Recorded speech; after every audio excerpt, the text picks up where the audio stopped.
नमस्कार, मैं हूं अर्निशा डाबले और आपके लिए लेकर आए हैं डीडी राजस्थान का साप्ताहिक शो इस हफ्ते। इस शो में हम आपको मिलवाते हैं उन कहानियों से जो समाज की आत्मा से फूटती हैं, चुपचाप लेकिन असरदार। आज के इस शो में हम आपके लिए लेकर आए हैं चूरू, बाड़मेर, बारा से कुछ कहानियाँ और साथ ही अंतरिक्ष से लौटे हमारे वीरों की गौरव गाथा और उसके साथ ही सावन में गूंज रही भक्ति। तो आइए शुरुआत करते हैं आज की इस कड़ी की। जहां जमीन खत्म होती है वहीं से शुरू होता है आसमान और उसी आसमान को छूकर लौटे हैं हमारे जाबाज। ग्रुप कैप्टन शुभांशु शुक्ला और 3 अन्य यात्री अंतरिक्ष की सफल यात्रा करके वापस पृथ्वी पर लौटे हैं। देश ही नहीं, पूरी दुनिया में गर्व और सम्मान की लहर है। तो आइए देखते हैं इस मिशन की कुछ झलकियां।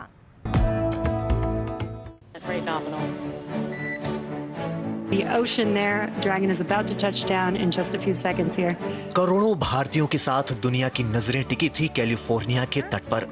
अरबों निगाहें उस पल के इंतजार में खड़ी थी जब एक्सियोम 4 मिशन सफलतापूर्वक वापसी के लिए इतिहास रचने के करीब थी। 18 दिन का लंबा इंतजार भारतीय समयानुसार करीब 3 बजे खत्म हुआ। शुभांशु शुक्ला के साथ 3 अंतरिक्ष यात्री की धरती पर वापसी के साथ। शुभांशु जब कैप्सूल से बाहर आए तो उनके चेहरे पर वही चिर परिचित मुस्कान थी। हाथ उठाकर उन्होंने सबका अभिवादन किया। शुभांशु के चेहरे पर सफलता की चमक थी तो संतोष भी साफ नजर आ रहा था।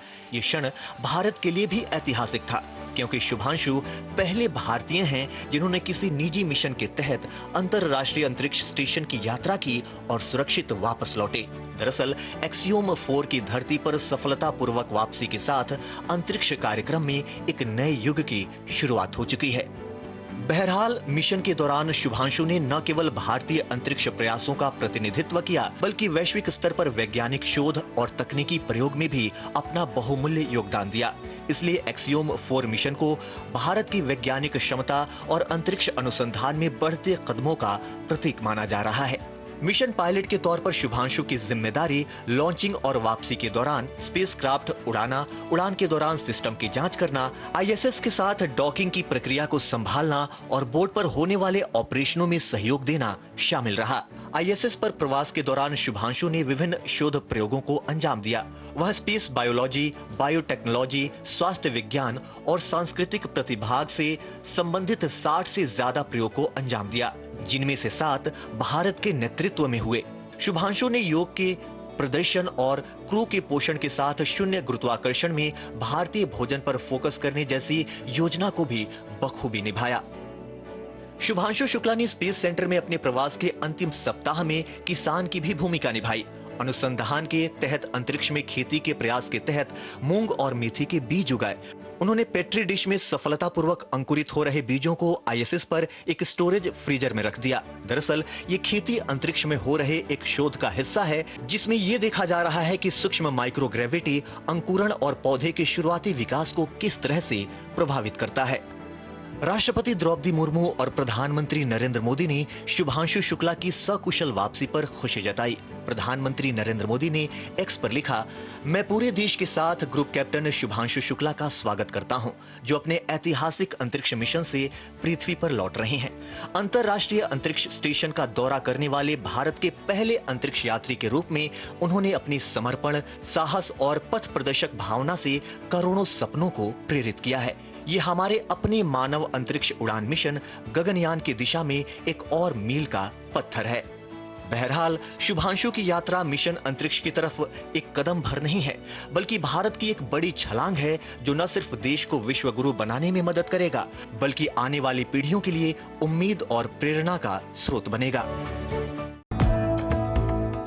जहां धरती प्यास से तपती हो, वहां अगर जल की हर एक बूंद सहेजने का काम हो तो वहां होती है असली बदलाव की शुरुआत।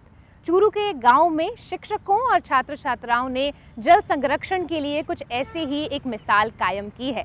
तो आइए देखते हैं किस तरह पर्यावरण, गांव और स्कूल को एक नई जिंदगी मिल रही है।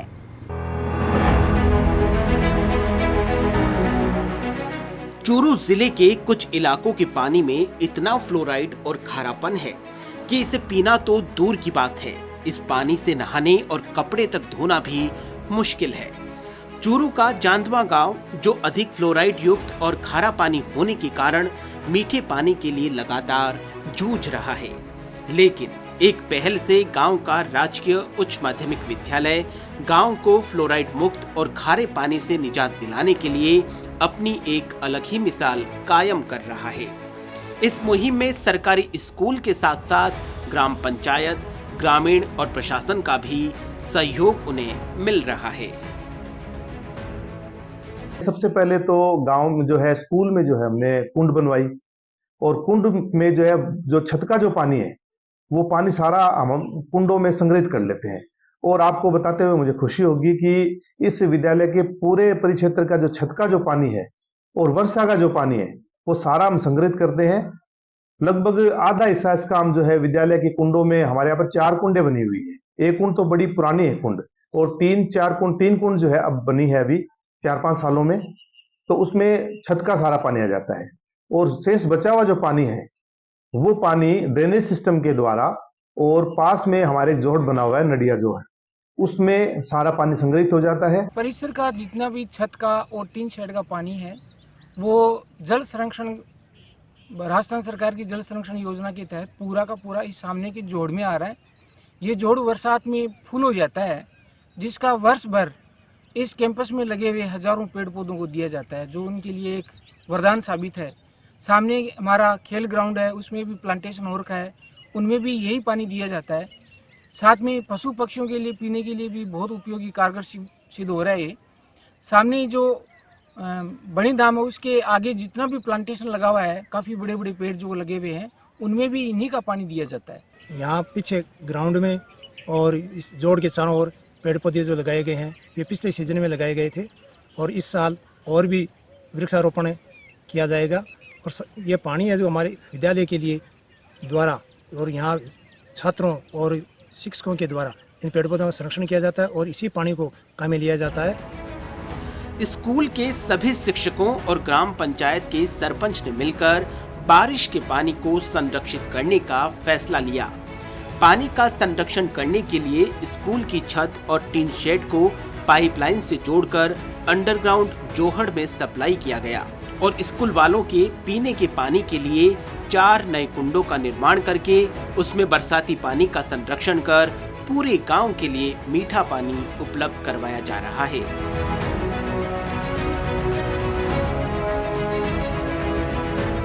हमारे टीचर्स हमको दिशा निर्देश देते हैं, जिसके कारण हम हमारे स्कूल के छत व नालियों को भी साफ़ सुथरा रखते हैं, जिसके कारण हमारा स्कूल में जो कुंड में पानी इकट्ठा होता है वह साफ़ सुथरा होता है और 1 साल के लिए जितना भी हो सके वह साफ़ रहता है, उसमें हम पीने योग्य रहता है। हमारे गांव में भी काफ़ी घरों में कुंड लगाई गई है, जिससे मीठा पानी संग्रहित होता है। ये पानी पीने में तो स्वादिष्ट है ही और इससे हमारा स्वास्थ्य भी निरोग रहता है। हमारे जो चूरू ज़िले का पानी है उसमें बहुत ज़्यादा फ्लोराइड है, उसे हम पीना तो दूर की बात, उससे हम नहा भी नहीं सकते। इसी कारण जो वर्षा का पानी है उसे हम घर पर भी काम में लेते हैं और उसे ही पीते हैं और पेड़ पौधों में भी वही डालते हैं और पशु पक्षियों को भी वही पानी देते हैं। स्कूल शिक्षा के साथ साथ गांव वालों को वर्षा जल संग्रहित कर शुद्ध पेयजल उपलब्ध करवा रहा है। साथ ही हजारों की संख्या में पौधे लगाकर पर्यावरण संरक्षण का भी संदेश दे रहा है। Bureau report, DD news Rajasthan, Jaipur. जहां पीढ़ियों ने जिंदगी अंधेरे में बिता दी हो, वहां उजाला पहुंचना केवल बिजली नहीं परंतु उम्मीद की रोशनी होती है। हम बात कर रहे हैं बारां जिले की, जहां पर 40 साल पुरानी सहरिया आदिवासी बस्ती में आखिरकार बिजली पहुंच पाई। ये मुमकिन हो पाया वहां के कलेक्टर के प्रयासों और पीएम जनमन अभियान के तहत। तो आइए देखते हैं किस तरह वहां के लोग इस बिजली से खुशहाल हो पाए। बारां जिले में जनवरी 2024 से ही पीएम जनमन में कार्य पूरे ज़िले में और स्पेशली किशनगंज और शाहाबाद सब डिवीज़न में चल रहा है और उसमें हमारे यहाँ बिजली के क्षेत्र में बहुत ही अच्छा कार्य हुआ था, क्योंकि 16,500 से ज़्यादा कनेक्शन करीबन 8 माह के अंदर ही दे दिए गए थे। परंतु एक हैबिटेशन थी, रेवेन्यू विलेज नहीं था, जो एक दुर्गम स्थान में जंगल के बीच में एक सहरिया बस्ती थी। करीबन 40 परिवार वहाँ पे रहते थे और वो अभी तक वहाँ पे बिजली नहीं उपलब्ध हो पाई थी। उसके 2-3 कारण थे, क्योंकि इलाका बहुत दुर्गम था और जंगल के बीच में था, परंतु जनमन प्रोग्राम के तहत IDSS स्कीम में उसको लिया गया और बहुत ही अल्प समय में वहाँ पे विद्युत लाइन बिछाई गई है। साथ ही साथ कनेक्शन हर घर में दे दिए गए हैं, स्मार्ट मीटर दे दिए गए हैं। साथ ही साथ ये भी बहुत हर्ष का विषय है कि उन सभी 40 परिवारों में से अधिकतम लोगों को PM जनमन में आवास भी मिले हैं और उन लोगों ने वह आवास भी बना के कंप्लीट कर लिए हैं। और ये इकलौता ऐसा इलाका था, एक हैबिटेशन थी हमारे पूरे ज़िले में कि जो कि अभी भी बिजली से बची हुई थी, परंतु इसके बाद अब पूर्णतया शहरिया परिवार जो हैं उनमें बिजली पहुंच चुकी। ये धन्यवाद आपकी सरकार को, प्रशासन को, कि मैंने 40 साल के बाद ये पहली बार ऐसा देखा कि आज हमें सुनवाई हुई है और आपने हमें सुध ली है, तो हमको बहुत अच्छी खुशी हुई है साहब कि लाइट आ गई, तो हम ये कनेक्शन ले लेंगे और हमारे बच्चे आज उजाले में पढ़ लेंगे। हम जो पैदा हुए हैं जब से हमने कोई लाइट नहीं देखी सर, और बाहर जाते तो लाइट देखते, नहीं तो कभी हमने लाइट नहीं देखी।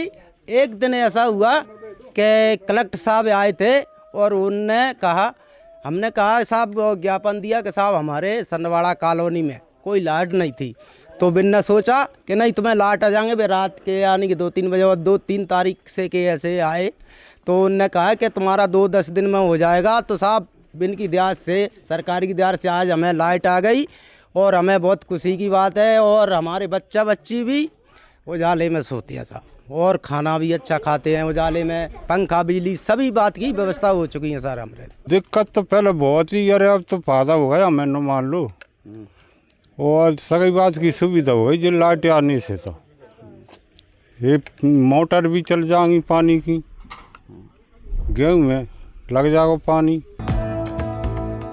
बादल का गरजना हो या भोलेनाथ की आराधना, सावन केवल एक मौसम नहीं, एक भाव है। जब देश के कोने कोने में गूंजती है शिव भक्तों की गूंज और धरती हरियाली से मुस्कुराने लगती है, तो समझ लीजिए सावन आ गया। तो आइए चलते हैं, देखते हैं इस रंग बिरंगे सफर को, जहां पर्व, परंपरा और पूजा एक साथ मिलते हैं।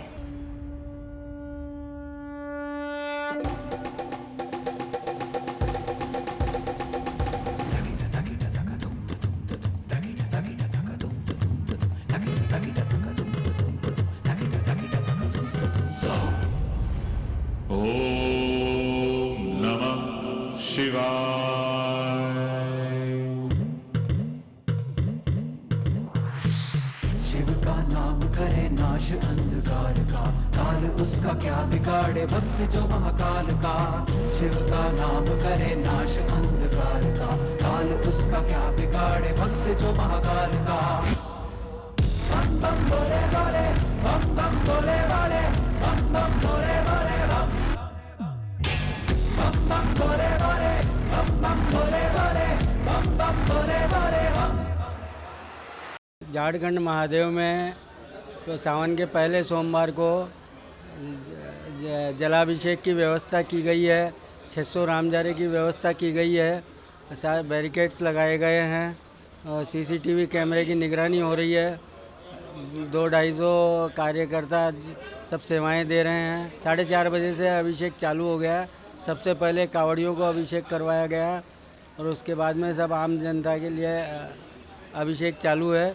ये 4:30 बजे तक चलेगा दोपहर में। उसके बाद में फूलों की झांकी सजाई जाएगी। जैसा कि आप सभी जानते हैं कि ये एक स्वयंभू शिवलिंग है। झारखंड महादेव एक बहुत प्राचीन मंदिर है। जयपुर गेटर में एक बहुत बड़ा मंदिर है, प्राचीन मंदिर है। यहाँ पे श्रद्धालुओं की भीड़ हमेशा लगी रहती है, शिवरात्रि हो चाहे सावन हो। जलाभिषेक चल रहा है, अभी भी बाहर लाइनें लगी हुई हैं। बाबा गोविंद बाबा की यहाँ समाधि भी है। साथ ही साथ शिव भक्तों का जो अटूट प्रेम है, जो आज की युवाओं में हिंदुत्व और शिव जी को लेके और सभी हिंदू देवी देवताओं को लेके जो आज प्रेम उमड़ रहा है, जो जिज्ञासा उनमें है, उसको देखते हुए यहाँ पे भीड़ और भी ज़्यादा है। और मैं तो यही चाहूँगा कि इसी तरह सनातन धर्म का प्रचार होता रहे और इसी तरह सारे देश में जिस तरह आज सावन का पहला सोमवार मनाया जा रहा है, यहाँ पे भी उसी हिसाब से खुशी से बहुत ज़्यादा सभी सोमवार का जलाभिषेक कर रहे हैं। हर साल यहाँ लक्की मेला लगता है, मगर विशेष करके इस साल में आज श्रावण का मास है और श्रावण मास का आज पहला सोमवार है। पहला सोमवार को यहाँ पे दर्शनार्थियों की, कंडक दंडोत वालों की कावड़ वालों की लाखों की संख्या में कल शाम से 3 रोज से लगातार भगवान शंकर का मेला बढ़ता आ रहा है। और आज पहला सोमवार होने के कारण विशेष भगवान की विशेष संग्रह झांकी होगी, विशेष अभी भोग लगेगा, आरती होगी। भगवान की 3 समय पूजा होती है, सुबह 7-4 बजे, दिन को 11 बजे, शाम को 7:15 बजे विशेष श्रृंगार के साथ भगवान की झांकी सुशोभित होती है। यहाँ पे ट्रस्ट की तरफ से श्रद्धालुओं के लिए साफ सफाई का पूरा ध्यान रखा गया है, छाया की व्यवस्था पूरी रखी गई है, जल पानी के लिए पूरी व्यवस्था रहती है और श्रद्धालुओं के लिए CCTV कैमरे है। और हम नारायणी माता से और नैनाथ धाम पे कावड़ लेके आए हैं और पिछले ये हमारी कावड़ है, 8वीं कावड़ है और हम कम से कम 80 से 100 लोग कावड़ लेकर आते हैं। और ये महाराज की ऐसी महिमा है, जो भी यहाँ पे जो मन्नत मांगता है वो पूरी होती है। और जो ये एक पवित्र स्थान है, इसकी ये मान्यता है कि जो भी यहाँ पे आता है उसकी जो भी मान्यता मतलब उसकी जो भी मन्नत होती है वो पूरी होती है यहाँ पे। आज सावन का फर्स्ट सोमवार है, इसलिए हम बाबा के दर्शन करने आए हैं और मन्नत मांगने आए हैं। यहाँ पे आज के दिन हजारों की संख्या में लोग आते हैं और अपनी श्रद्धा मांग के उनकी मन्नतें पूरी होती है यहाँ पे। हर सावन में सोमवार को ये पट खुले रहते हैं, दर्शनार्थी आते रहते हैं, जाते रहते हैं। और 4 सोमवारों में और श्रावण पूनम को कर्म होता है, भादव में एक और कर्म होता है ब्राह्मणों का, जो श्रावण कर्म जंदरा वगैरह ये सब बदलते हैं, भोजन प्रसादी होती है। और ये कार्यक्रम भोलेनाथ के भगत लोग धीरे धीरे चलाते रहते हैं। शिवसर महादेव का मंदिर है, जो आज हल्दी में एक चमत्कारी मंदिर के नाम से जाना जाता है। और यहाँ की जो शिवलिंग है जो बहुत 100 साल से पुरानी है। और यहाँ के जो सावन के प्रथम सोमवार की जो शुरुआत है तो भक्तों का सुबह से ही तांता लगा हुआ रहता है और शाम तक रहेगा। ये महादेव जी का मारुद्र जो भी है हेमचंद जी और उनकी टीम पूरी करवा रही है। फड़ौदी में बहुत ही सौहार्दपूर्ण वातावरण बना हुआ है और महादेव जी की कृपा रही, जो कल भारी बारिश हो गई, लग रहा है सबको फड़ौदी में एकदम बढ़िया माहौल बना हुआ है। और यहाँ पे श्रद्धालु 4:30 बजे से ही 4:30 बजे आरती हुई थी, उसके बाद से जल चढ़ना प्रारंभ है और 2-2:30 बजे से यहाँ पे कतार लगी हुई है। और मंदिर प्रशासन के जो भी भक्त लोग हैं, स्वयंसेवक हैं, वो सुचारू रूप से व्यवस्था देख रहे हैं। और यहाँ पे झारखंड महादेव की असीम कृपा है, यहाँ पे भक्तों की बहुत आस्था है।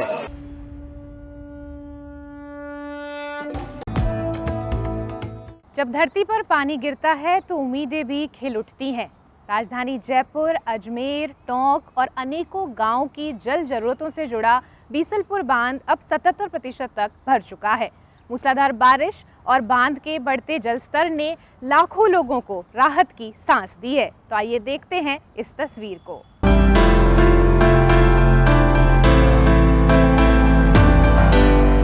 टोंक में अब तक 455 mm बारिश हो चुकी है। यही कारण है कि जिले के 34 बांधों में से टोरडी सागर, मासी और सहोदरा सहित 7 बांधों पर चादर चल रही है। इन बांधों में 75% से अधिक पानी की आवक हो चुकी है। वहीं जिले के सबसे बड़े बीसलपुर बांध का जलस्तर भी 314.15 मीटर के पार हो चुका है। ऐसे में आमजन और किसानों के चेहरे खिले हुए हैं। जून से ही मानसून की कृपा रही है और बांधों में इस खंड के अधीन 30 बांध आते हैं, जल संसाधन खंड टोंक के अधीन, जिसमें से 6 बांध ओवरफ्लो हो गए और जो सभी 30 बांधों की क्षमता है उसका लगभग 70% पानी की आवक हो चुकी है। और जिले का जो एवरेज रेनफॉल है उसका 60% बरसात हो चुकी है, जबकि पूरा मानसून का सीजन अभी बकाया है। इस बार बहुत ही अच्छी वर्षा होने से बीसलपुर बांध का लेवल 314 के ऊपर आ गया है और लगभग 75% पानी आ गया है डैम में। पूरी संभावना है कि जुलाई के अंत तक ओवरफ्लो हो जाना चाहिए जैसा अभी चल रहा है और पानी सिंचाई के लिए मिलने की पूर्ण संभावना है। किसानों में खुशी, सभी में खुशी है, तो पीने का पानी भी मिलता है। टोंक में मानसून की मेहरबानी का आलम यह है कि यहाँ सड़कें दरिया बनी नजर आ रही हैं। यहाँ बांधों में पानी की लगातार आवक हो रही है। बीसलपुर बांध से पिछले 21 सालों में 15 बार टोंक जिले के किसानों के लिए नहरों में पानी छोड़ा गया है, जिससे जिले की 80,000 हेक्टेयर जमीन सिंचित होती रही है। यही कारण है कि राजस्थान में टोंक जिला सरसों उत्पादन में आज दूसरे स्थान पर है। शुरुआती प्री मानसून बहुत अच्छा रहा और अभी लगातार बारिश चल रही है। बिसलपुर डैम लगभग बनने के कगार पर है और ये जयपुर का, टोंक का, अजमेर का इसकी लाइफ लाइन है। बिसलपुर डैम टोंक को भी पानी मिलता है, जयपुर को मिलता है, अजमेर को पानी मिलता है और किसानों के लिए बहुत खुशखबर की बात है कि बिसलपुर बनने वाला है। इससे किसानों को पानी मिलेगा। बारिश अच्छी हो रही है, बिसलपुर बांध भी बनने की कगार में है, भरने वाला है। किसानों को पानी मिल जाएगा पीने का और सिंचाई के लिए किसानों को पानी मिल जाएगा। अब की बार भी डैम में पानी की लगातार आवक है और बारिश बढ़िया हो रही है। किसानों को नहरों को पानी मिलना सब बिल्कुल है तय। डैम भरने के बाद सिंचित पानी के लिए उपयोग होता ही हर साल होता है, अब की बार भी होगा। टोंक जिले में बनास नदी पर बने बीसलपुर बांध में जुलाई महीने में ही पानी की जमकर आवक हुई है। उम्मीद है कि बीसलपुर बांध जयपुर, अजमेर और टोंक की जनता की प्यास बुझाता रहेगा। बांध में लगभग 30 टीएमसी पानी आ चुका है। वहीं बांध से अब तक 7 बार गेट खोलकर पानी की निकासी की जा चुकी है। इस वक्त राजस्थान में काफ़ी बारिश हो रही है और बीसलपुर बांध भरने के कगार पर है। बीसलपुर बांध हो सकता है कि अगले माह में पूरी तरह से भर जाए और लोगों की आजीविका पानी से लेके, फसल से लेके, एंजॉय से लेके काफ़ी तरह की सुविधा बीसलपुर बांध से लोगों की मिल रही है। बीसलपुर का काफ़ी अच्छा रहा है और मुझे उम्मीद है कि पहली बार जुलाई में भर जाएगा। उसका जो 315 प्लस 50 का जो गेज रहता है वो 314 के आसपास ही चल रहा है, तो बहुत अच्छा माहौल है पानी के हिसाब से।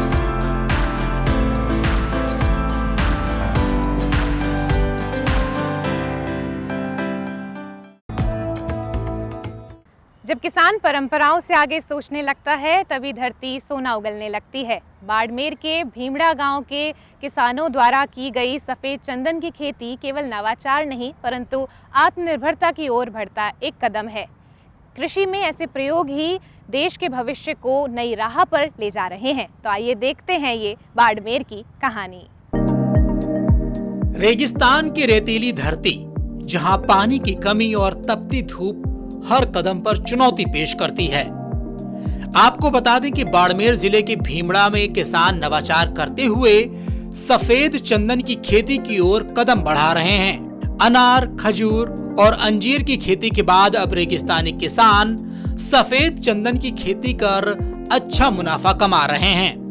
रेगिस्तान के अंदर कृषि के नाम पे सिर्फ बाजरा, मूंग और मोठ होते हैं, लेकिन आज बहुत ही बड़ा सुखद अनुभव है कि बाड़मेर में मूंग, मोठ, बाजरा के अलावा अनार है, अंजीर है, जीरा है, अपने आप में पूरे राजस्थान में कहे या पूरे भारत में अपने आप में एक अलग पहचान बना के रखा है। मुख्य रूप से अनार है, खजूर है। बागवानी के क्षेत्र में अगर देखा जाए तो जब से अनार आया, अनार आने के बाद में यहाँ के किसानों को अतिरिक्त आमदनी के रूप में बहुत अच्छी मुनाफा पा रहे हैं। इसके साथ कृषि के अंदर जो नवाचार है जैसे चंदन की खेती, अंजीर की खेती, ये भी काफी रूप से किसान धीरे धीरे अपना रहे हैं। सफेद चंदन एक परजीवी पौधा है जिसे पनपने के लिए विशेष परिस्थितियों की आवश्यकता होती है। यह अपने पोषण के लिए आसपास के पौधों की जड़ों से पानी और पोषक तत्व ग्रहण करता है।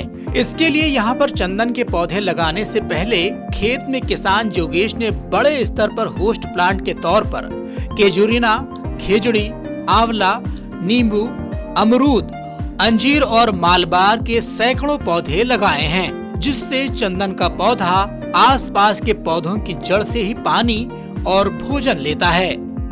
सैंडलवुड की प्लांटिंग जो ये पौधे लगाए हैं, ये करीब मोटे मोटे तौर पर 3 साल से ऊपर हो गए। और एक पैरासाइटिक प्लांट है, परजीवी है, अपना खाना, अपना भोजन, अपनी सारी एनर्जी दूसरे पौधे से लेता है। तो इसको सर्वाइव करने के लिए पास में होस्ट प्लांट की नीड होती है। कुछ पेपर्स पढ़े थे, कुछ स्टडीज जहाँ इंटरनेट वगैरह से देखी थी। तो आज के टाइम में काफ़ी अच्छा है। थोड़ा टाइम तो ज़रूर लगा करने में, लेकिन काफ़ी अच्छा है। मेरे पास में भी अराउंड 900 प्लांट्स खड़े हैं। इसमें से 450 प्लांट्स अभी आपने देखे हैं। ये करीब 9-10 फीट की हाइट के, काफ़ी अच्छी ग्रोथ भी है उनकी। भीमड़ा गांव में एक किसान ने अपने खेत की 18 बीघा भूमि में सफेद चंदन के करीब 900 पौधे लगाए हैं और पहली बार उष्ण जलवायु वाली भूमि में चंदन के पौधे विकसित होने से यहाँ के स्थानीय किसान काफी उत्साहित हैं। ब्यूरो रिपोर्ट, दूरदर्शन समाचार, जयपुर। जब खेल को मंच मिलता है तो खिलाड़ियों के चेहरे खिल उठते हैं। अब बारी है हैंडबॉल की, एक ऐसा जोश से भरपूर खेल जो पहचान की राह देख रहा था। प्रसार भारती और हैंडबॉल एसोसिएशन ऑफ इंडिया के बीच हुए MOU से इस खेल को एक राष्ट्रीय मंच मिलेगा। तो आइए देखते हैं किस तरह से इस MOU से इस खेल के लिए नई राहें खुलेंगी। देश में हर खेल को नया विस्तार मिले और हर खेल की अपनी एक अलग पहचान बने, इसके लिए प्रसार भारती हमेशा से प्रयासरत रहा है। इस कड़ी में शुक्रवार को नई दिल्ली में प्रसार भारती और हैंडबॉल एसोसिएशन इंडिया के बीच दीर्घ अवधि समझौता हुआ, जिसके तहत हैंडबॉल खेल से जुड़ी प्रतियोगिताओं का DD स्पोर्ट्स के माध्यम से प्रसारण देश के कोने कोने तक होगा। इस मौके पर प्रसार भारती चेयरमैन नवनीत सहगल, प्रसार भारती CEO गौरव द्विवेदी भी मौजूद रहे, जबकि वहीं हैंडबॉल एसोसिएशन इंडिया की ओर से महासचिव डॉक्टर तेजराज सिंह उपस्थित रहे। मैं विशेष तौर पर ये भी बताना चाहूँगा कि इससे पहले हॉकी इंडिया के साथ हमारा एक समझौता हो चुका है और हॉकी इंडिया के लगभग सभी राष्ट्रीय स्तर के खेल प्रतियोगिताओं को हम लोग लाइव टेलीकास्ट करते हैं। ये हमारे लिए बड़ा एक गर्व का भी पल है कि हैंडबॉल एसोसिएशन हमारे से जुड़ा है। आगे भी और जो हमारी खेल संघ हैं, खेल स्पोर्ट्स एसोसिएशन हैं, उनसे भी हम इसी प्रकार की हमारी वार्ता चल रही है। ये एक अच्छी साझेदारी रहेगी हैंडबॉल एसोसिएशन के साथ में, जिसमें आपकी तैयारियों को, आपके खिलाड़ियों को एक एक्सपोजर हम उपलब्ध करा पाएंगे और साथ मिल करके हम देश भर के बच्चों को प्रेरित कर पाएंगे कि अलग अलग कई तरह के खेल उपलब्ध हैं, खेले भी, सीखे भी, आगे भी बढ़ें और साथ साथ में खेल भावना को अपने जीवन में किस तरीके से अंगीकृत करें ताकि उस स्पोर्ट्समैन स्पिरिट के साथ ज़िंदगी की हर जंग को, केवल खेल के मैदान को नहीं बल्कि ज़िंदगी की हर जंग को भारत के बच्चे आने वाले वर्षों में जीतते रहें। इस समझौते के माध्यम से जहां एक ओर हैंडबॉल के खेल के प्रति आम लोगों में जागरूकता आएगी, वहीं ग्रामीण क्षेत्र के युवा इन खेलों को देखकर न केवल इस खेल की बारीकियों को समझेंगे बल्कि इस खेल में अपना भविष्य भी तराशेंगे। आने वाले टाइम में मतलब बहुत इसका फ़ायदा मिलेगा। जैसे हमारे मोदी जी का सपना है हर युवा तक गेम पहुँचे। इससे क्या है कि जैसे जो ग्रामीण हैंडबॉल ग्रामीण रूरल में इलाके में बहुत खेला जाता है और वहाँ पे लोग आज भी DD भारती, DD स्पोर्ट्स देखते हैं, नेशनल टीवी देखते हैं, तो वहाँ पे एक उन जब अपने बच्चे को वो नेशनल लेवल की टूर्नामेंट में टीवी में खेलता देखेंगे तो बच्चे की केयर करते हैं। उस मदर को बड़ी खुशी होती है कि मेरा बच्चा मैंने टीवी में देखा है। वैसे ये पहली बार नहीं है जब प्रसार भारती ने किसी खेल को नई ऊर्जा देने में अपना अहम किरदार सामने रखा हो। इससे पहले हॉकी इंडिया के साथ भी एग्रीमेंट हुआ।